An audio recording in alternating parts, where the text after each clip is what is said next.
You're listening to The Drive and Kick.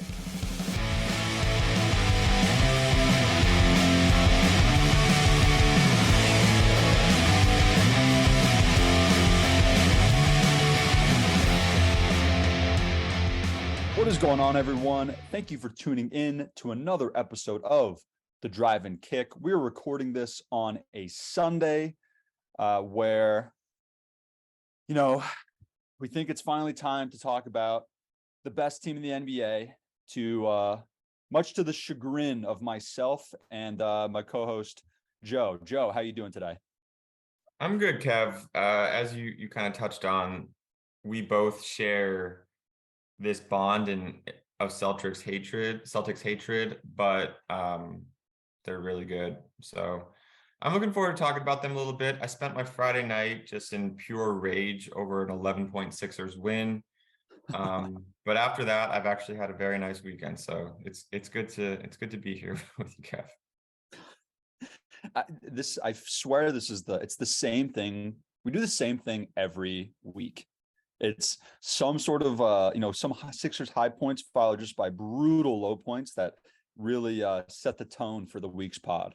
Well, you texted me that they're trying to kill me, and they are trying to kill me. Like, there's no doubt about that. They want me to die. They want me to die. Like they do. I don't get it. But we'll maybe I'll talk about the Sixers later, but we don't got to do that right now. Well, just speaking of our hometown teams, I just need to address something real quick before we dive into Celtics talk.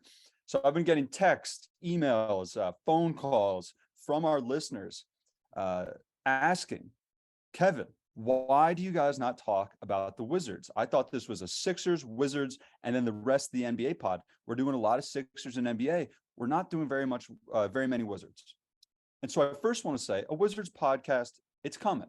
It's coming on the line. But the reason we haven't done any Wizards talk is very much my personal decision. And it's because I'm just struggling with this team a lot. We are in year 1 million of, Wizards going nowhere. And in 2019, it was fun. It was this new team. We had no expectations, some young players mixed with a couple classic guys. I loved it. The next year we had Westbrook. That's a new look. We knew we were going nowhere, but it's something. It's a change of pace. And as frustrating as that was at times, I enjoyed it. It was fun. Last season into this season, I'm watching the Wizards night in and night out, and I can't feel connected to this team. I feel very much like I am torn about the result, no matter what it is. If they win, my brain says, I wish they lost so we get a better pick. If they lose, my brain says, I wish they won because we came into this season with expectations of winning. I'm just very much struggling with this team, and that's why we haven't talked about it enough. I'm feeling a little bit of a disconnect, as Joe put it, some Wizards nihilism. And I would do anything to feel again, but I'm very much dead inside when it comes to this Wiz squad. So that's my bit. I needed to get it out there just to assure the fans that the Wizards talk is coming, but I needed to tell them why it has not been a regular piece on this podcast.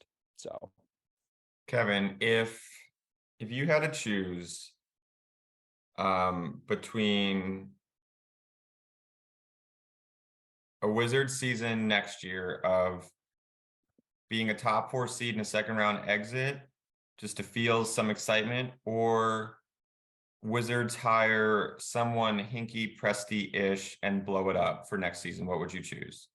Like complete tank, like full on, like 15 to 20 win season. ooh, Let's say 20 win season, just to give you a little bit. the tank side of it is extremely tempting. And that's at the end of the day, that's what I'm picking. That's what I want, because I need a full reset with this Wizards team. Mm-hmm. But a 4 seed, 4 seed second round exit. A 4 seed second round exit for this current, or just for the Wizards in general, is that's like that would be the equivalent of basically the best Wizards team since the 70s. We haven't had, so for example, last year, the fourth seed, which was your Sixers, had 51 wins. The Wizards haven't had a 50-win season since the 70s. So it's very tempting to be like, I would take the 50-win season and second round exit just because it's a historic thing. But I gotta think long term, and because of that, I'm still taking the tank. Give me a full reset. That's all I want, and it's never gonna happen because Ted Leonsis is terrible. But hey, that's where we're at.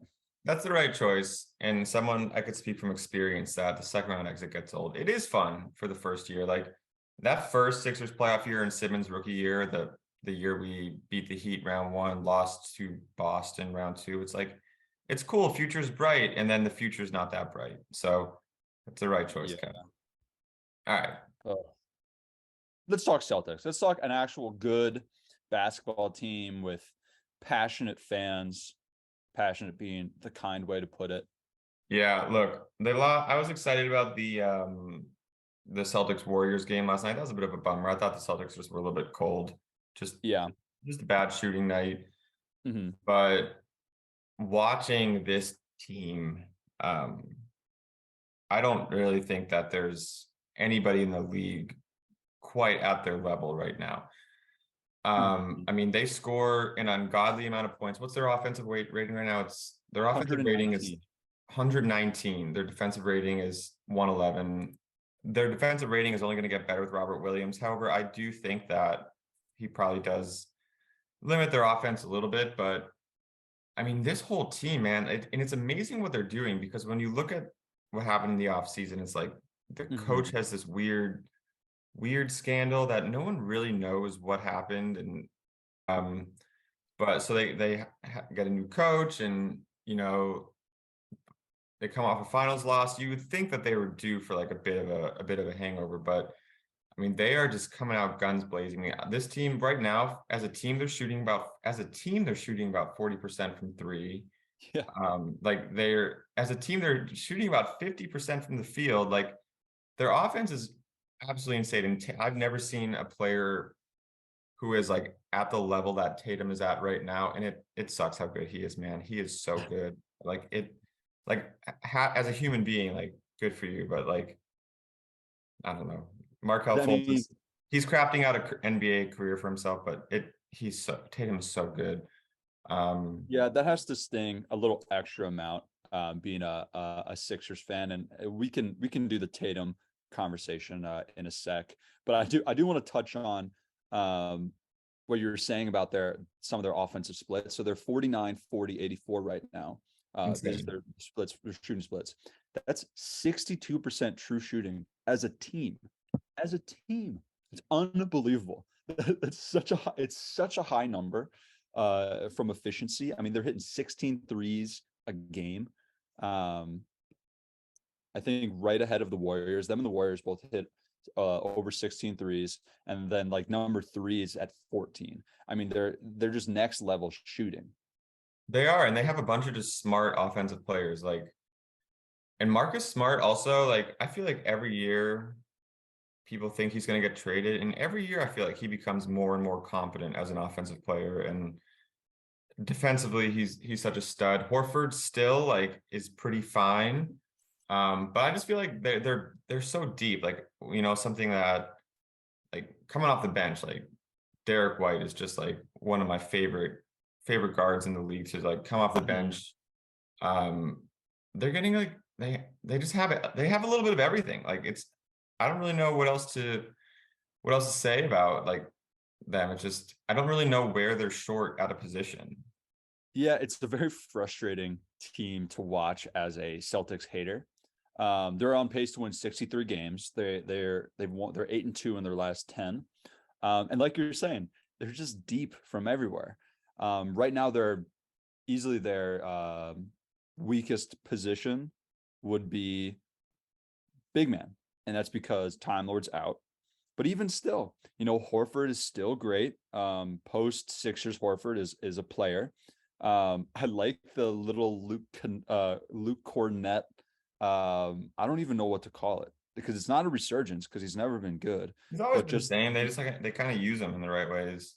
Yeah, he hits a three. He sticks his hand straight up so he doesn't foul. They have the Noah Vonleh coming in, actually being a decent player. I was never a big Noah Vonleh guy, but He was he's just showing that he drafted. can actually keep them afloat in the non-Horford minutes. Um, Blake Griffin, even, which is he's just having a weird season because I thought he was going to be done from the NBA this year, and they're using him in this like every I don't know 4 or 5 games. They're using him as like traditional Blake Griffin, and he's looking good. It's tough to see, uh, but they're good. They're just a good team. As someone who's watched a team whose offensive identity has been surrounded by a center, like I understand how the limitations that come with that. And these guys with structuring an offense around two long athletic wings who could Mm-hmm. dribble and shoot, like they're just so versatile. Like Jaylen Brown, I just want to disclose that like I cannot stand the guy, but he is like him and Kyrie are like just I just as a person, I'm like, this guy sucks, but as a player, he's so good. So Um, good. and the way him and Tatum play together, like neither of them, like they've bought in. And I think that's why, like, great teams buy in. I think, and that was something last year, like in January, weren't they were under 500 and people are like, oh, they're not sharing the ball. They look like shit. Like, They were 18 and 21.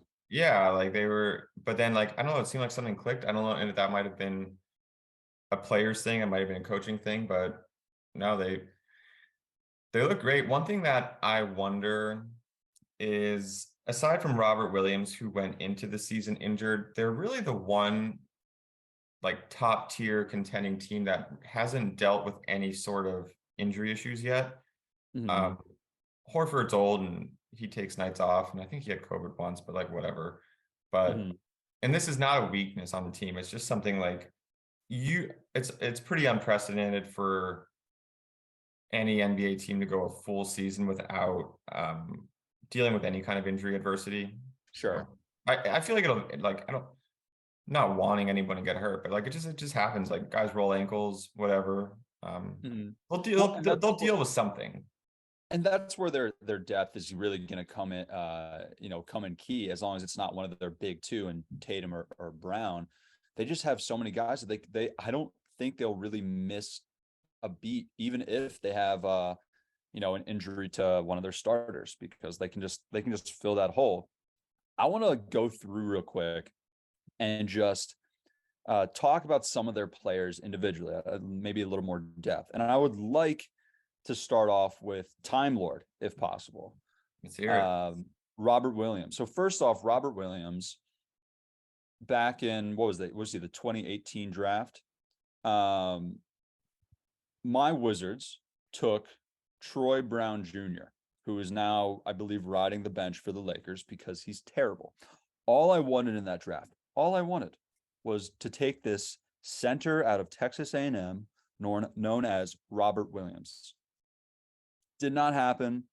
Goes to the Celtics, and he's been an absolute freak. So I called him and text to you maybe a week or two ago, possibly the best defensive player in the NBA. I remember. And well, I think that's maybe a little bit hyperbolic on my part. I do think he's like a top 5 NBA defender. But teams are shooting 11% worse on average at the rim when he was contesting them. He's one of the most prolific shot blockers we have in this game. And the Celtics defense was 5 points better per 100 possessions with him on the floor. And they had a historically great defense last year.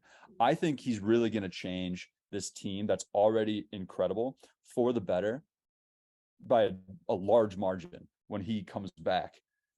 Yeah, I mean it's scary when you think about the best offensive team in the NBA is still missing like they're like you said, arguably the most impactful defensive player in the league. It's like, what are you gonna do with these guys? And one of the most underrated things about him, just speaking of like the offensive production, is of course he's not a scorer. He's a lob threat, but he's not a pure scorer. But what he does that they don't really have right now is just that insane ability to offensive rebound. He averaged 4 offensive rebounds a game last year. 4. It's unbelievable. He gobbles up everything. And, while he won't be able to hit that corner 3 like a lot of his replacements have been doing, he gives them that athletic center, lob threat, offensive rebounding look that I could see that improving their offense and adding just another dimension to this crazy team. Yeah, I mean, and when you think about how their team is built, it's not like they're a team that struggles with spacing anyway. So it's like, let's let a big freak just run around and offensive rebound and set screens. And it's not even like, even now, like Horford, you still kind of respect the shot, but it's not like they're fearing Horford as an outside threat. Although, what is it? It is shooting 47% from 3. Their shooting is so absurd. I do think they're due to come down to earth a little bit. Like they have to. They have to. 40% on the season from 3 for a team is it's so bananas. I do look, man, like I think the Celtics so far like deserve to be credited as the best looking team in the league. And they have so many guys that like I love, like them, the Brogdon, like they've done just like so many little small things that like have made a huge difference. Like Brogdon, when healthy, is like one of my like favorite players in the league. Like he's like one of those like never misses shot guys. I mean, he's shooting 50% from the field right now, and he's shooting both 50% from the field and 50% from 3. Like it's unbelievable. And let's talk about Brogdon real quick. I love Brogdon. It sucks he's there. It really sucks he's there. That to me was one of the biggest, if not the biggest, signings of the summer. My dad was pushing for the Wizards to trade for him from the Pacers, and being the pro blow it up guy that I am, I didn't want it. But he's been the perfect 6th man for this team, where he's putting up 14, 4 and 4 off the bench. And he would start for 25 teams in the NBA right now. Surprised they don't start him. I think they're trying to combat what you were saying before, where he's very injury prone. And that was one of my reasons I didn't want to trade for him. He's struggled with injuries his whole career. He's a borderline all-star when he's not injured. But it's just the fact of the matter, he gets hurt, and they're using him in a way to kind of protect from that potential injury. I think a lot of teams struggle against the Celtics because a lot of teams like to defend and drop coverage, and the Celtics just eat you alive on screens, man. Like anytime you and which I understand why teams do it, like especially when you have guys who are so quick and athletic and get to the rim like the Celtics, but like with how this team shoots, when you play drop coverage against them, like it's just lunch all day from the 3-point line, man. They don't miss. And speaking of drop coverage, because they don't have Time Lord, which Time Lord's going to change some things, but right now they don't do drop coverage at all. They're just switching everything. And you can tell that it's affecting teams at times that are just so used to that drop coverage. For example, last night, they went on just a little 7-0 run in the second quarter against the Warriors, where you could tell that they kind of threw Steph off a little bit, and instead of going off a screen into space with the big man a little bit far away from you, he came off a screen right into Tatum, who stole the ball, threw a lob up to Jaylen Brown for the dunk, and then the very next possession, Malcolm Brogdon did the same thing, stole the ball, and dished it off to Brown for a lefty layup. So they can throw a lot of lineups at you because they have this length and this crazy athleticism. They could switch everybody. They could switch almost 1-5. And you know what? If you want to let Horford like jump out in the perimeter for possession, who cares? Like they could essentially switch everything. Like they have that like speed and freak athleticism that you see from like Raptors teams, but with just much better players. And it's just the most valuable position or the most valuable player archetype in the NBA is a big wing that can score and defend. And they have two of them. They got Yep. two of them, and they're both playing like at worst top 15 guys. And one of them, as we'll talk about, maybe he's the MVP favorite. So, but real quick, just on Brogdon, just something that I noticed today. He's third in the MVP, and not MVP, excuse me. He's third in the six man of the year odds right now, What are the behind other two Westbrook. odds? Westbrook is number one still, Let's and go. Jordan Poole is number two. And listen, I'm not saying Malcolm Brogdon should hands down be the six man of the year right now, but he's absolutely better or having a better season than those two at the moment. And he's on the best team. I don't know. I'm actually shocked he's not the runaway favorite right now. That So award is like sometimes who looks the coolest. Like Brogdon is just too normal to win six man of the year. I feel like there's like six man of the year as like an archetype is like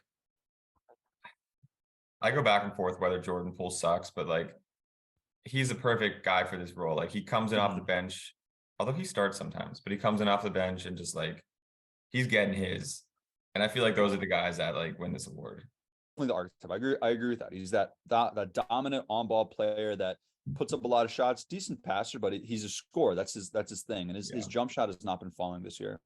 But Westbrook, what he has, okay, the Lakers have looked decent recently, but what he has is the narrative. And I think this idea of like, oh, he finally accepted the bench role and he's doing well is what's driving that. And I'm sorry, I'm taking Brogdon still every single time. Every single time. Oh, I mean, if you in your right mind said that you would rather either Russell Westbrook or Jordan Poole over, especially Westbrook over Malcolm Brogdon, like you need help. You need help. Um, I actually think Westbrook, to his kind of credit, is having probably his one of his better seasons in a while, but it's only because he has less of a it's like he has less of a chance to mess it up. Like it's like I don't know, you have less of a chance to drown like the less you swim. He's just swimming less. Less likely to drown. Do I you see also any just want weaknesses, by the way? I my only thing is like one, I think that they're due to cool down a little bit, and two, it's like they haven't really faced much adversity yet. Like that's not a weakness, but it's something I could see maybe affecting their dominance. see. I would disagree on the adversity thing just because of the Ime Udoka drama. I mean, Mm. if there's gonna be something that happens that's gonna jolt them more than or shake them up more than their coach getting fired right before the start of the season for this crazy circumstance, like I just don't know what that could be. But I do agree with the cooling down aspect. I don't think they're going to finish 62% true shooting as a team, because that's that's just an astronomical number. So for me, their biggest weakness, because of their incredible jump shooting, is their free throws, or I should say kind of lack thereof. Their bottom 10 in free throw attempts, and a lot of that is because of they're an absurdly talented jump shooting team. But when you can't hit like they couldn't against the Warriors last night, they were like 12 for 40. It's really important to be able to get to the line and draw those fouls and kind of see the ball go in the hoop. They need some more grifters. They need Harden. They need Harden, yeah. That would really solve all their problems. Um, but that's really the only weakness I could see with this team. It's like a potential lack of not jump shooting, a potential lack of free throw attempts. But that being said, when they get to the line, which is still, I think, 20 times a game, 22 times a game, they're hitting at a very high clip, 84%. And if you're shooting, mid 80s as a team from the free throw line, that's just another weapon in your arsenal. Where they can't hack you down the stretch because you're gonna hit all the shots.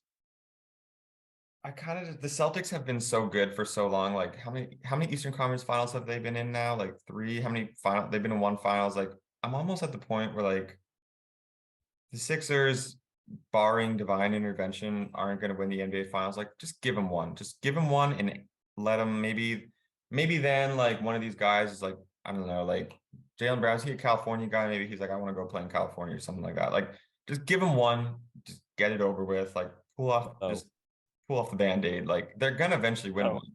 I they've don't been say that. so good, Kevin, for so long. Eventually, they're gonna win one. Like, right? Like, Yeah, they keep knocking, and if this is their the best opportunity. This season is the best opportunity they've had, which is scary because they were one Steph Curry game from taking control of the finals last year. I'm shocked So about that finals. I thought they were significantly better than that Warriors team.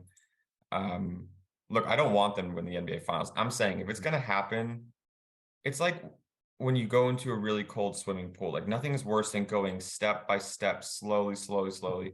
Like just jump in and get in the pool. Like if they're eventually gonna win, just let them win and let like I feel like after you win, then again, teams become dynasties. But for the I most was gonna part, say, I you're like assuming that someone dives into the pool and then gets right back out.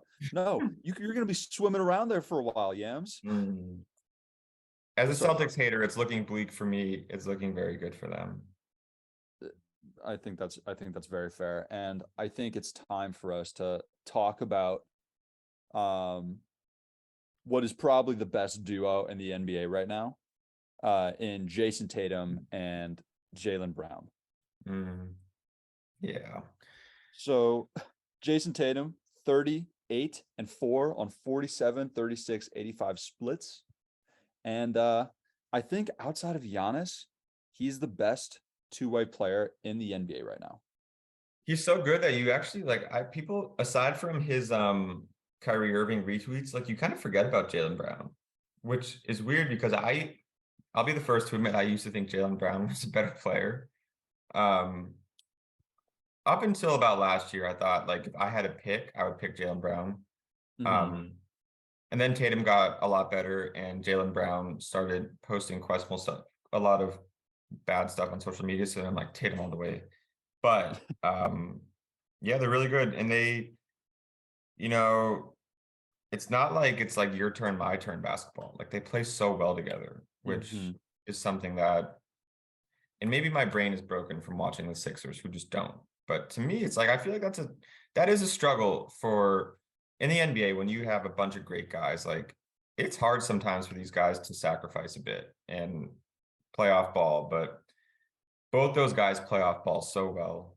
Um, as a duo, like, and they've been through stretches where people question if they can play together, and obviously the answer is Mm-hmm. overwhelmingly yes. The one point of potential weakness is I'm not sure Jaylen Brown's free throw percent is sustainable. He increased it 9% this year, um, which is pretty crazy. I didn't actually realize he was like a mid 70s free throw shooter I would have never historically, mid guessed that. 70s. But he's shooting like 80, he's shooting 84% from the line this year. And so we'll see if that is sustainable. When I watch the Celtics, it's like watching a different sport because of how much movement I see off ball. Both of these Mm. guys, like they are constantly moving. Because off ball movement, like, is what makes offenses dynamic in the NBA. So, what are But your yeah, final thoughts on the Celtics, Kev? Just you think they're winning the finals this year? I think, I think they have to be the favorite. I think, the Bucks have a very good shot. I think the Bucks Celtics series is going 7. yeah, Um, but I don't know. I would be hard pressed to go against the Bucks. My only hope is that Chris Middleton is just coming back, and if he returns to full strength, no team has historically destroyed the Celtics more than Chris Middleton. So ideally, that'll even the playing field a little bit. But at the end of the day, even if Tatum is the MVP, which he would be my MVP right now, the best player in the world is Giannis, and because of that, I am still hopeful that the Bucks would be able to pull that off. yeah. I just don't know if I don't know if the Bucks have the firepower to do it. So my heart says the field. I don't even want to say the Bucks yet because like I'm just sick of the Bucks. My heart is gonna say the field. My brain is gonna say Celtics at least winning the East. So Hmm. We'll see. I think for both your and my mental health, we'll take a break from the Celtics. Actually, we'll just put the Celtics aside. Let's something I wanted to talk about is, it's not early anymore. I mean, it's early, but we're past the point of saying like it's a slow start for teams. Would you agree? Like we're a third of the way into the season. Yeah, it's for we have enough of a sample size that I feel like we know generally how teams are going to be. Yeah. Yeah, so I want to run through a list of the teams that like had slow starts and talk about which of them you think actually like just isn't the team that they thought they would be, that we thought they'd be, like which team was actually bad. So all right, here's my list. We got the Heat, the Sixers, the Lakers, the Bulls, the Raptors, the Knicks, and I guess you could put the Warriors on this list. I don't think either of you will say that, but they like Yeah. just objectively they started slow. Um, Hmm. I'll let you take it away. Which of these, and if you think I'm missing any, go ahead. But like, who's I bad don't here? think you're missing. I don't think you're missing any. There's a. I was trying to think of who I actually want on this list. I was kind of interested in Toronto, but I think Toronto's going to pick it up. I don't see Fred VanVleet, having this unbelievably bad shooting season. I don't think that's going to continue. I saw a funny stat the other day that Fred VanVleet is the only player in the NBA that averages more minutes than field goal percentage. He averages 36.3 minutes per game, and he's shooting only 36% from the field, which is kind of funny. So I think that is going to change. But my pick is going to be the Chicago Bulls. I think that the Bulls, I should say, I think that the East around the Bulls got much better this year. And the Bulls at best plateaued, and they still only, in quotes, won 46 games last year. Um, Levine still does not look like he's full strength. Um, Lonzo's out indefinitely. I saw the other day that he's still apparently in a lot of pain, which is very alarming and just such a weird What was situation. his injury again? What? He had like a bone bruise in his knee. Um, but it was to the point where he couldn't put weight on his leg. He couldn't jump off of his left leg. Mhm. Um, and he's still suffering from it, which is just such a bizarre injury. I didn't know bone bruises could be that significant. Um, and then I still have not seen many flashes from Patrick Williams that show that he's going to be, the player they hoped he would be when I took him fourth overall. And lastly, I'm still not a Vucevic guy. You hate him. Just say I it, just Kevin. don't like he's good, sure, but I don't know. I don't think he's all that special. I think people view him as a better offensive player than he really is. And I think he is a defensive sieve um, that can't defend the paint at all. I don't know. I don't think this team is good defensively, and I just don't think they're good enough offensively to make up for it. So that's my pick right now. And I think are they 11th seed at the moment? They're Yeah. yeah, Um, they 11 and 14 right now. Yeah, I don't feel very good about them. yeah, it's interesting you say that because when I think about this list, I think about the Bulls, who I also agree with you are bad. Um, Mm-hmm. but I want to use this. I'm also just really interested in the Heat. Mm-hmm. Because the Heat last year, granted, they beat an injured six and like a Sixers team with an injured Embiid to make it to the Eastern Conference Finals, but they still were an Eastern Conference Finals team. But One shot make it from making it to the finals too. yeah, like they pushed the Celtics, but I watched them this year, and I don't think they have it. And I know that Butler's only played 17 games, so that's Mm-hmm. huge. I mean, he's been hurt, but something I always think about is like I'm not quite sure what their offensive identity is. Mhm. I love Jimmy Butler.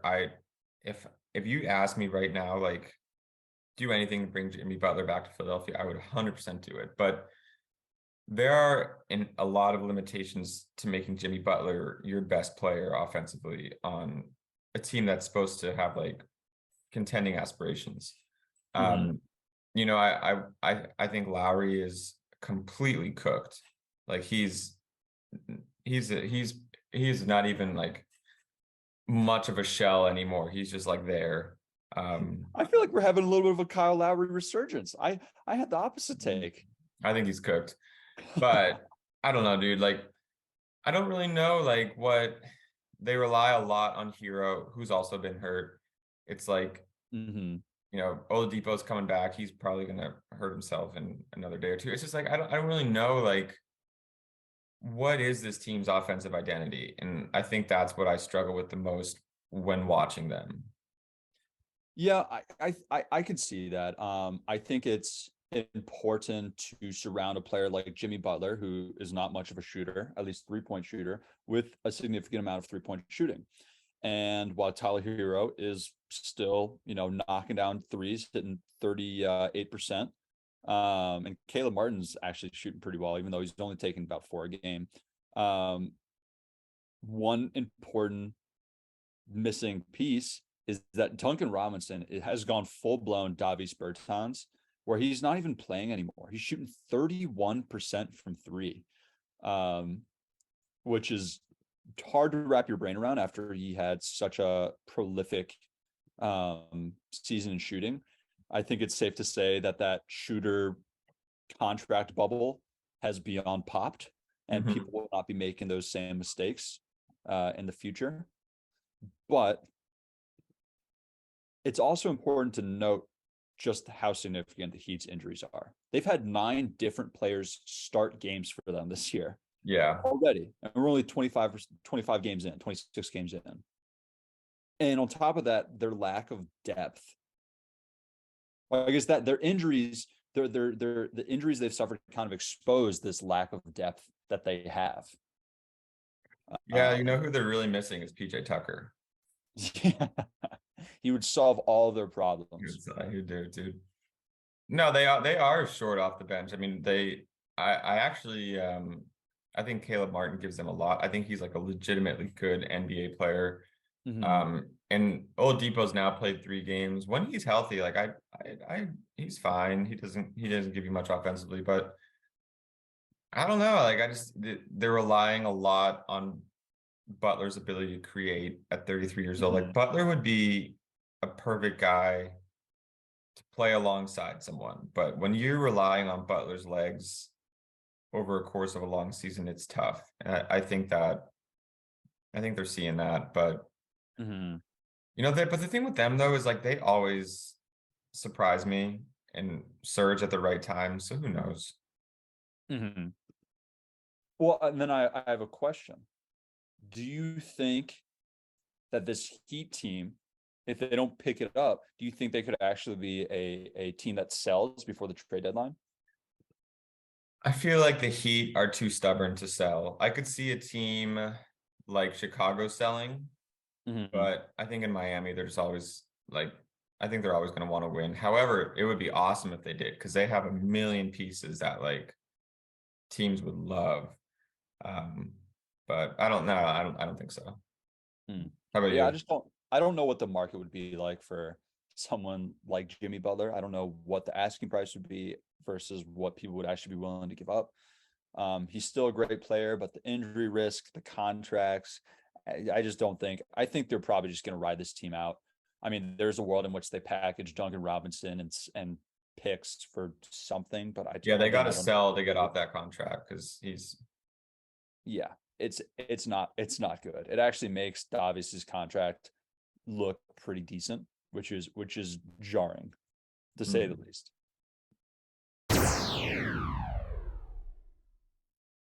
I don't really want to talk about the Sixers. I want to just express credit to a team to give up 10 points in 34 seconds. It's just an insane feat. For those who don't know, the Sixers were up by 9 with 34 seconds left, and the game went to overtime. Like sometimes it looks like James Harden is trying to lose. Like he cannot be that bad sometimes. Like it, I know he was injured for a month, but like it just they never fail to just like want me to die.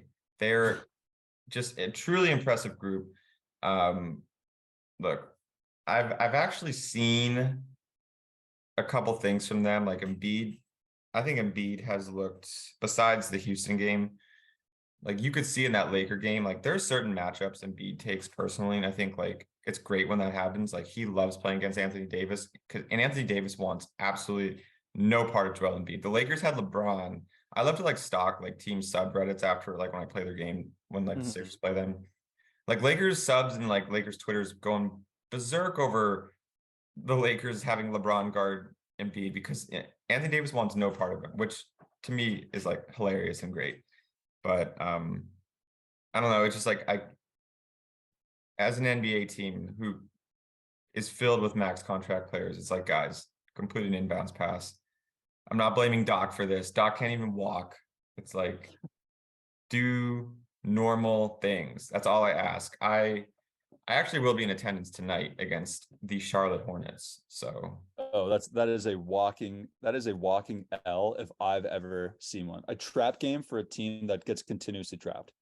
yeah, that's the thing with this. There's no more trap games because they don't win enough games to have trap games. Like every game is like I feel like the Celtics could have a trap game, but the Sixers haven't earned trap games.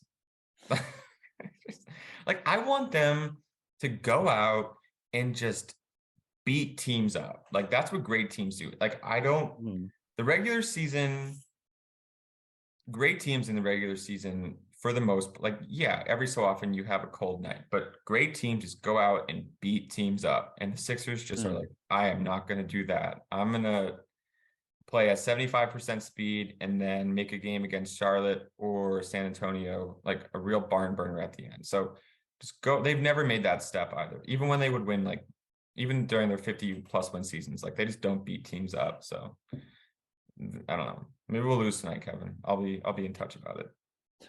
I'm sure. All right. No, I don't want to talk about the Sixers anymore. They haven't deserved it. So let's play a little game. I want to go through a little would you rather about starting a team. You have a blank slate team. These are the first two guys you pick. You got to pick one or the other, and this is in the context of who this player is today, not like not in their prime, whatever. Their player like today. You ready? Give it to me. All right, you're starting a team. You two boys. Are you taking Jokic or Giannis? I am taking Giannis, and I love Jokic, but I'm taking Giannis because what Giannis doesn't have in offense abilities that maybe Jokic does, he's the best defender in the NBA, and so I'm taking that combination of scoring and defense over pure offensive passing, scoring efficiency. So I agree. I agree with you. I would take Giannis, but you can just fit him into into a team setting and build around him so easily. Because even if he's not the passer that Jokic is, he's still an elite passer for a front court player. Yeah, he is, and he gets better at it every year too, which is crazy. Scary. All right, next up, we got Steph Curry or Kevin Durant. Ooh, this is a tough one.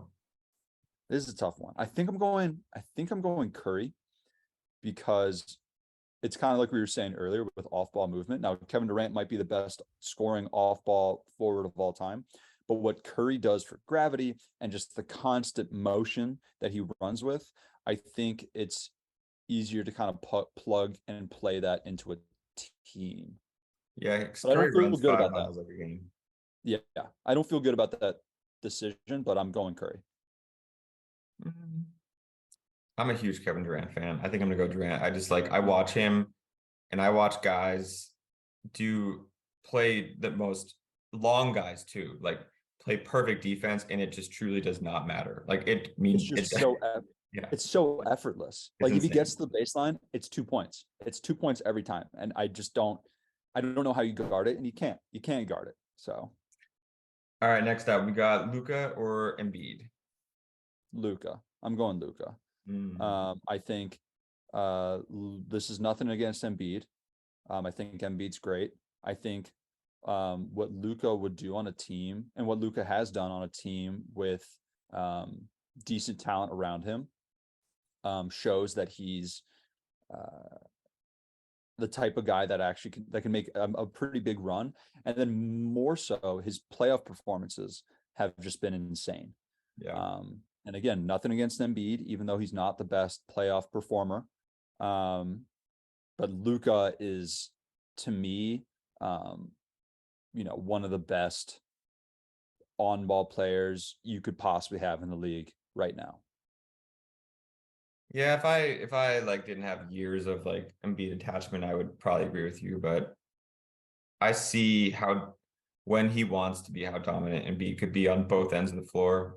Like I'm still gonna say Joel, but Luca. I can't fault you. Yeah. All right. This one's I know what you're gonna pick. This is interesting, but Tatum or Morant?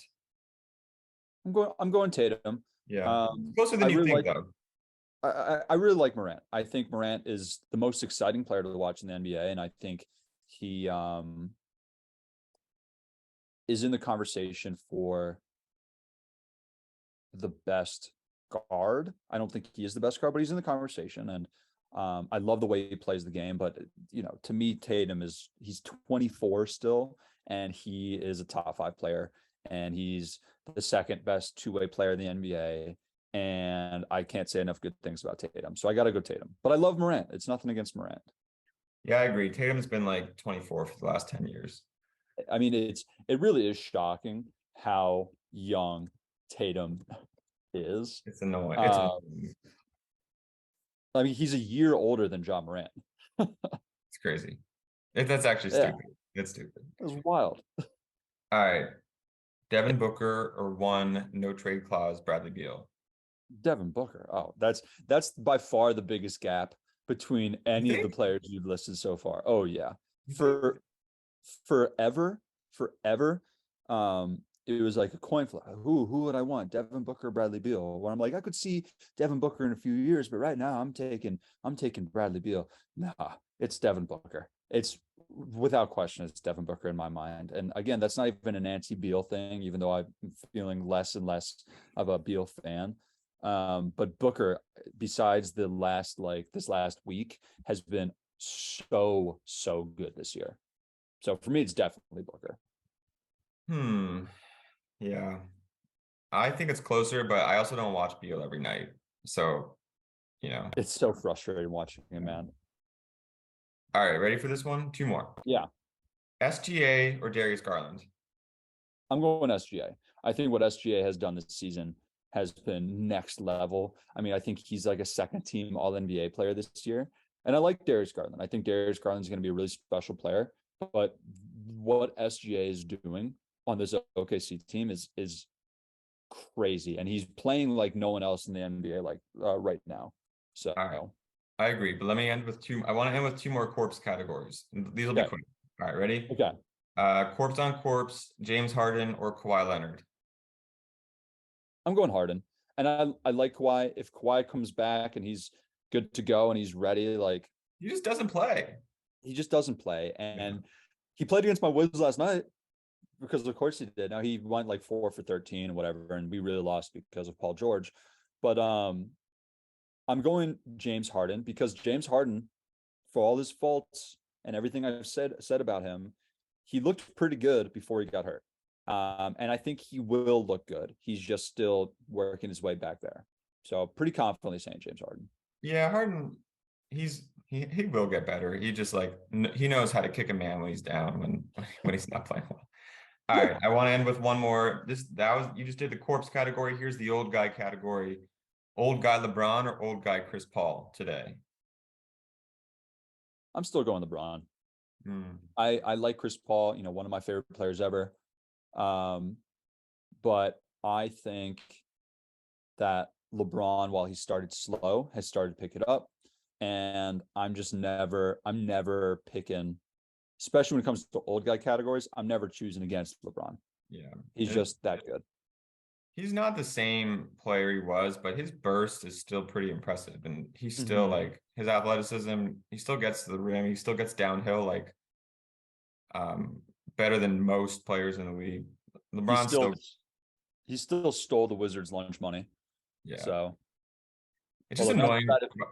By the way, we need to put a petition to end LeBron. Like, you can attest to this because both the Sixers and Wizards recently had home games against the Lakers, and the same thing happened for both teams. There is an army of LeBron Lakers fans who just take over arenas. We have to make this illegal. Like, as the Lakers were going on the run against the Sixers, and I watched some of that Wizards game, same thing. Just a bunch of losers in purple coats going nuts. Like, this has to be illegal, Kevin. Like, how do we put an end? And it's the worst combination because you always have the LeBron fanboys and there's always the Laker fanboys. And when bringing them together has been a true travesty. So together we need to put an end to this.